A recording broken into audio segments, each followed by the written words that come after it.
Hello everyone, welcome to the second part of the topic pronouns.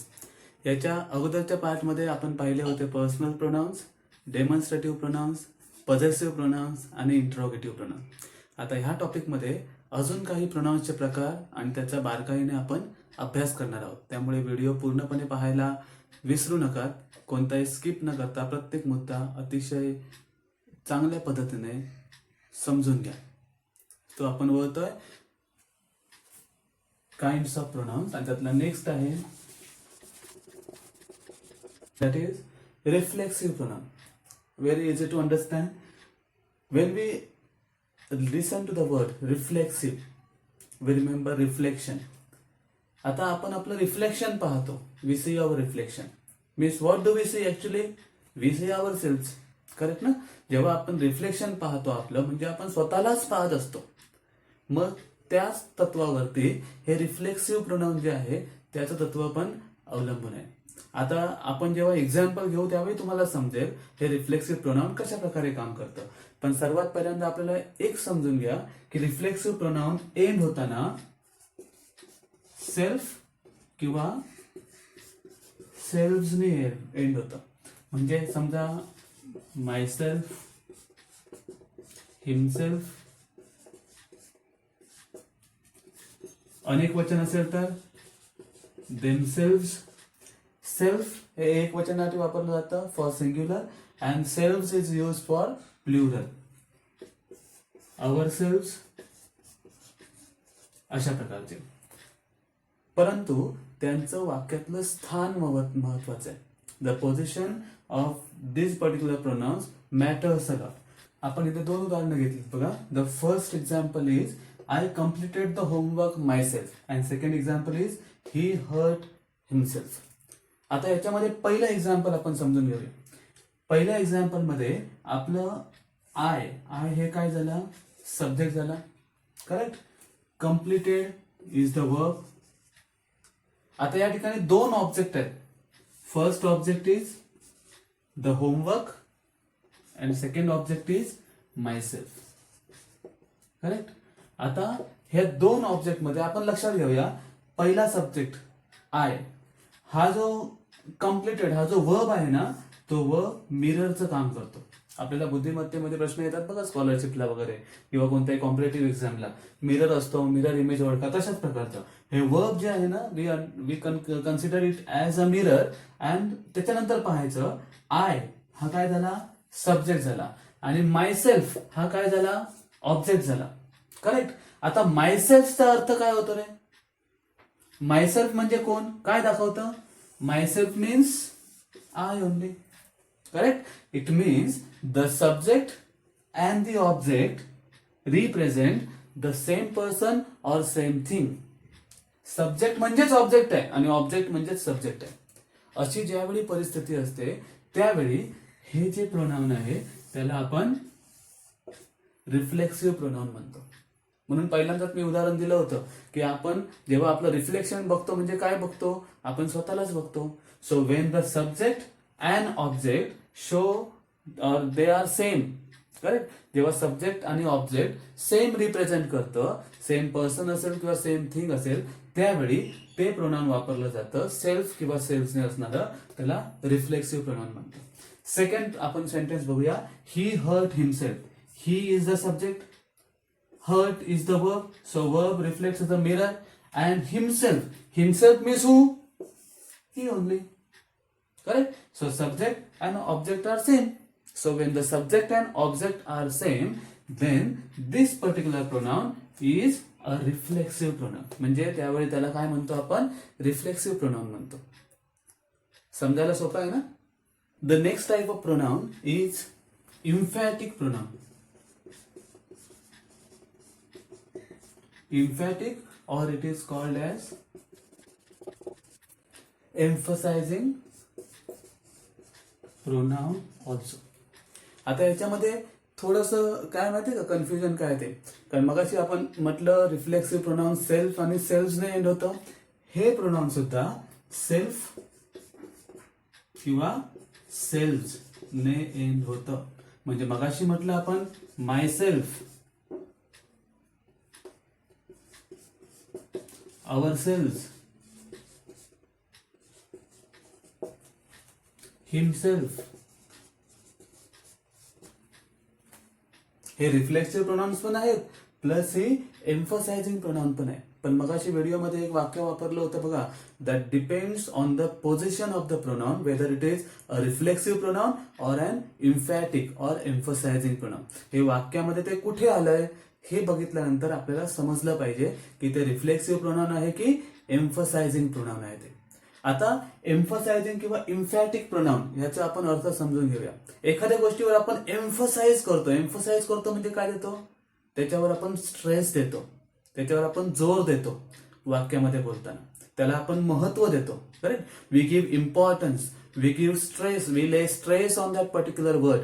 मग अशा वेळी जे प्रोनाउन असतं ज्याच्यावर आपण बोलताना स्ट्रेस देतो त्यावेळी त्याला आपण इम्फॅटिक किंवा एम्फसाइजिंग प्रोनाउन म्हणतो.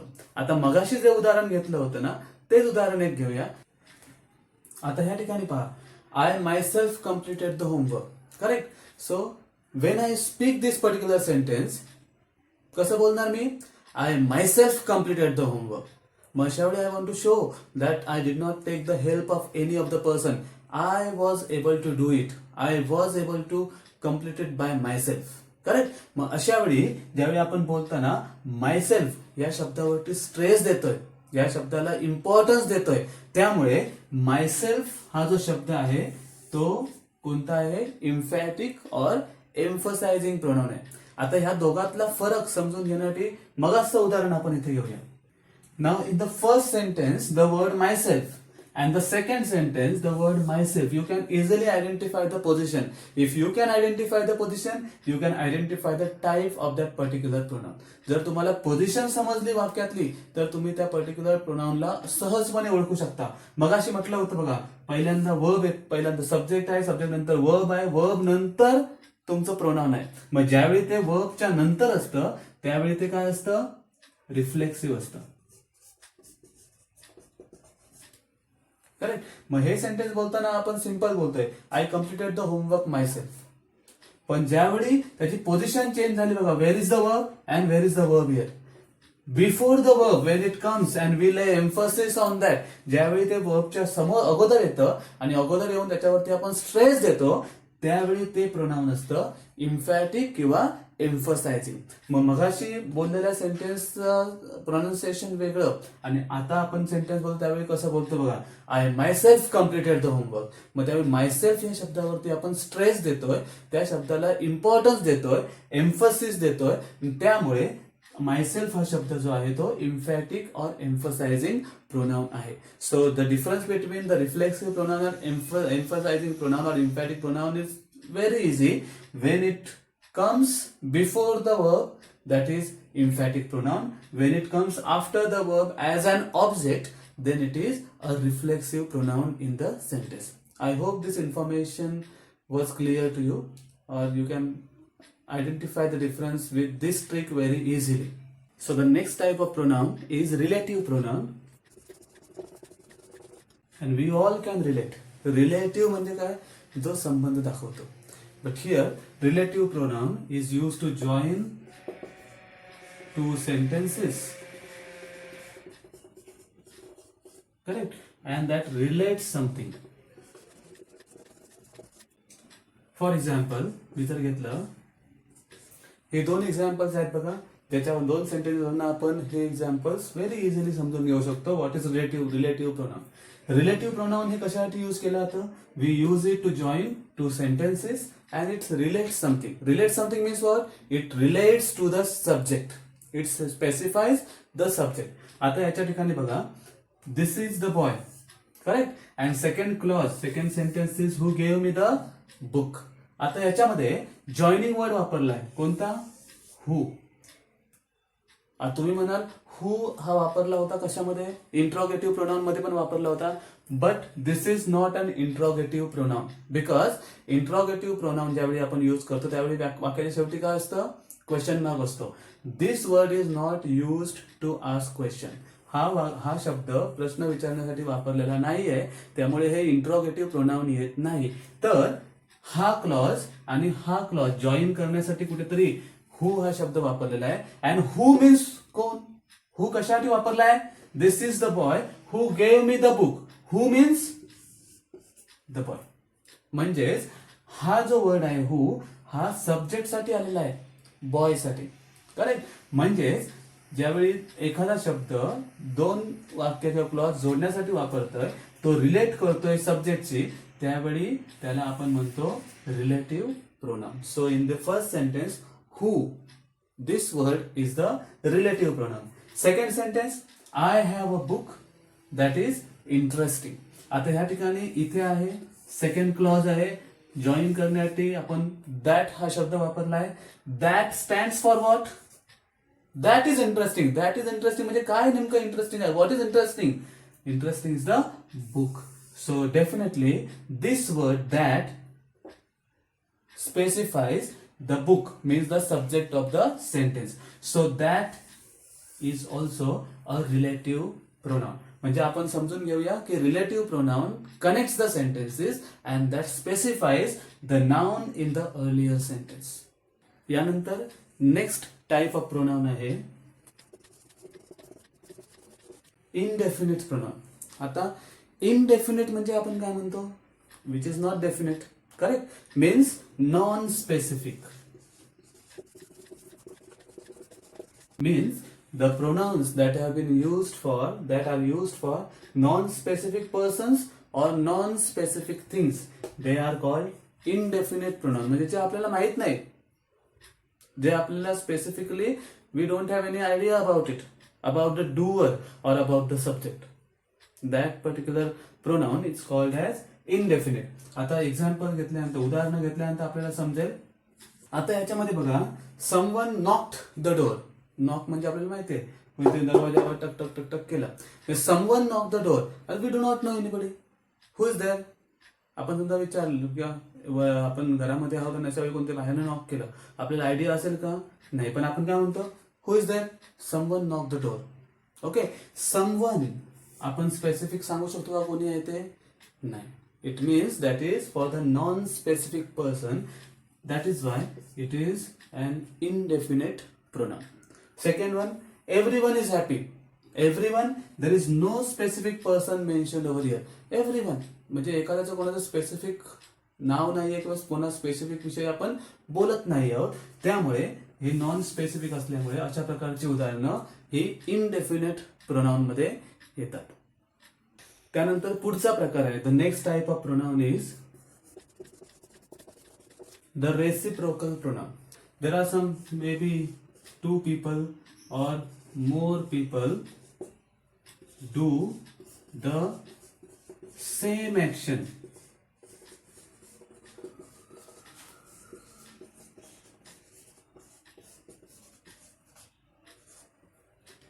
दे do the same action to each other. अशा वेळी आपल्याला रेसिप्रोकल प्रोनाउन आपण त्यांना म्हणतो.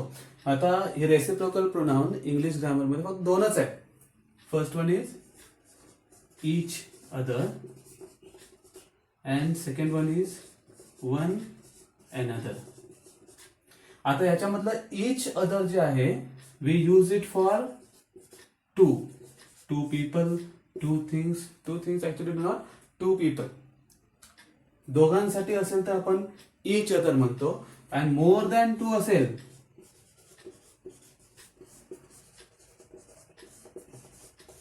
तर आपण वन अनदर वापरतो. आता हे उदाहरण सहित बघूया. हे दोनच आहेत रेसिप्रोकल प्रोनाउन, त्याच्या व्यतिरिक्त तिसरा रेसिप्रोकल प्रोनाउन नाहीये. आता ही उदाहरणं बघा. The two friends loved each other. ज्यावेळी आपण दोघांविषयी बोलतो त्यावेळी आपण ईच अदर वापरतो. ऍक्शन सेम आहे, दोघांकडून पण झालेली आहे. So we use each other. And the students in the class helped one another. Here I have used one another because we are not talking about two students, we are talking about more than two or the entire class. Correct? So the students in the class helped one another, means all the students who are doing the same action, they were helping one another. So that is why this is also a reciprocal pronoun. So English मध्ये दोन reciprocal pronouns आहेत. पहिला आहे each other आणि दुसरा आहे one another. यानंतर आपण पुढचा टाइप बघतोय, तो म्हणजे डिस्ट्रीब्युटिव्ह प्रोनाउन्स. आता डिस्ट्रीब्युटिव्ह प्रोनाउन्स म्हणजे काय? Even in the group when we refer to an individual, ज्यावेळी ग्रुप असतो पण ग्रुपमधून पण आपण स्पेसिफिक इंडिव्हिज्युअलला रेफर करतो त्यावेळी आपल्याला त्याला डिस्ट्रीब्युटिव्ह प्रोनाउन म्हणतो. So even in a group when we refer to an individual, individual म्हणजे काय? वैयक्तिकरित्या. करेक्ट. म्हणजे वैयक्तिकरित्या एखाद्याला पर्सनली आपण बोलतो त्यावेळी त्याला आपण डिस्ट्रीब्युटिव्ह प्रोनाउन असं म्हणतो. आता काही एक्झाम्पल्स घ्यायची असतील डिस्ट्रीब्युटिव्ह प्रोनाउनची तर ईच असेल किंवा ईदर किंवा नीदर, अशा प्रकारचे प्रोनाउन्स असतात जे आपण डिस्ट्रीब्युटिव्ह प्रोनाउन्स असं म्हणतो. म्हणजे ग्रुपमध्ये पण आपण त्यांना इंडिव्हिज्युअली रेफर करू शकतो. फॉर एक्झाम्पल पहिलं उदाहरण आपण घेतलं, each of the students should get a chocolate. नाव ईच ऑफ द स्टुडंट म्हणजे students are many but each म्हणजे आपण इंडिव्हिज्युअल प्रत्येकाला सेपरेटली इंडिव्हिज्युअली रेफर करतोय. That is why each is a distributive pronoun. दुसरं उदाहरण आपण घेतलं, neither of the answers is correct. आता neither of the answers is a plural form, but when we use neither to that becomes singular. When we are using each, when we use either, when we use neither, it always takes the singular form of the verb. Remember this. So neither of the answers is correct. Neither is a distributive pronoun. कारण आपण सर्व answers consider करतो पण त्याच्यामध्ये neither म्हणजे each consider करून त्याच्यामधलं कोणतंही बरोबर नाही अशा प्रकारचं आपण स्पेसिफाय करतोय. And that is why this is also distributive pronoun. आता डिस्ट्रीब्युटिव्ह समजून घेणं सोपं कसं काय? समजा एखाद्याचा वर्गामध्ये वाढदिवस आहे, student has a birthday in his class, he will distribute the chocolates, right. Distribution कसं करतो? असं सगळी चॉकलेट्स हातामध्ये येऊन फेकून देतो का? घ्या आपापले चॉकलेट्स म्हणून? नाही. So he will go to the each place of the student and he will hand over the chocolate. Correct. म्हणजे जरी क्लासरूम मध्ये भरपूर मुलं असली तरी पण तो प्रत्येकाच्या जागेवर जाऊन प्रत्येकाला डिस्ट्रीब्यूट करणार चॉकलेट, प्रत्येकाला इंडिव्हिज्युअली देणार. तो सगळ्यांना अशी उचलून फेकणार नाही आणि तुमचं तुम्ही घ्या असं सांगणार नाही. मग ह्याला म्हणायचं डिस्ट्रीब्युशन. मग डिस्ट्रीब्युटिव्ह म्हणजे काय? की जरी ग्रुप असला तरी त्यातून आपण जेव्हा इंडिव्हिज्युअल रेफर करतो त्यावेळी त्याला डिस्ट्रीब्युटिव्ह प्रोनाउन असं म्हणतात. आय होप जे आतापर्यंत आपण प्रोनाउन्सचे प्रकार पाहिलेत ते आपल्या सर्वांना समजले असणार आहे. जर काही गोष्टी समजल्या नसतील किंवा काही त्याच्यामध्ये प्रॉब्लेम्स असतील तर नक्की कमेंट बॉक्समध्ये आम्हाला कळवा. आम्ही त्याला उत्तर देण्याचा रिप्लाय देण्याचा नक्कीच प्रयत्न करू. आणि अशाच नवीन नवीन व्हिडिओसाठी चॅनलला फॉलो करा, चॅनलला सबस्क्राईब करा, लाईक शेअर करा and stay tuned. Will be coming soon.